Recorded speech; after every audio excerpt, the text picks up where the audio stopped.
ഒരു കാര്യം പങ്കുവെക്കുമ്പോൾ അതിൻ്റെ സാരാംശം ഉൾക്കൊള്ളാൻ കഴിയുന്നവരോട് മാത്രം പങ്കുവെക്കുക. അല്ലാത്തവർക്കെല്ലാം പരിഹാസവും പുച്ഛവുമായിരിക്കും. വില അറിയുന്നവർക്ക് മാത്രമേ വിലപ്പെട്ടതെന്തെന്ന് തിരിച്ചറിയാൻ ആകൂ. തങ്ങൾ ജീവിക്കുന്ന പരിസരത്ത് നിന്ന് തങ്ങൾക്ക് ഉപകരിക്കുന്നവയ്ക്കു മാത്രമാണ് ഓരോരുത്തരും വില കൽപ്പിക്കുന്നത്.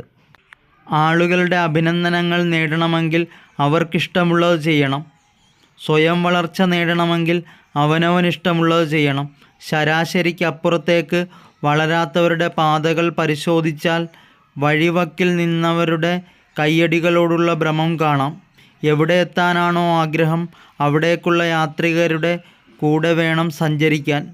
അപശബ്ദങ്ങളെയെല്ലാം ശ്രദ്ധിച്ച് നിസ്സംഗതയെയും നിർവികാരികതയെയും ചോദ്യം ചെയ്തും ഒരാളും തൻ്റെ യാത്ര പൂർത്തിയാക്കില്ല. തനത് വഴികൾ വെട്ടിത്തെളിക്കുന്നവർ പിന്തുടരേണ്ട ചില ശൈലികളുണ്ട്.